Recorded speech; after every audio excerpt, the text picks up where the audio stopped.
আজকে শামীম ওসমান আসেন, মাঠ খালি, ফুটবল আছে, আমাদের 11 জন আছে, আসেন একটু খেলি। খেলতে চান, কবে খেলবেন বলেন? আগামী 10ই ডিসেম্বর খেলা হবে। 24 তারিখের পরে খেলা হবে। তুই, তোর খালেদা জিয়া, তোর জামাত, তোর হেফাজত সব নিয়ে তোর মাথা নষ্ট।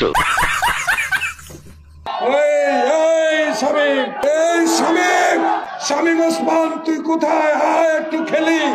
তুই ধৈর্য ধর। এই কাউয়া কাঁদে, কি নিয়ে খেলবে? কাউয়া কাঁদে, তোর পেটে টল পেটে ব্যথা, জ্বালা রে জ্বালা। হাসান মামু বেশি কথা বললে অনেক কিছু রেকর্ড আছে, সেগুলো ফাঁস করে দিব। ওই ব্যাটকায় ব্যাটকায় কথা কয় ইনু সাহেব। আর একজন পলক সাহেব।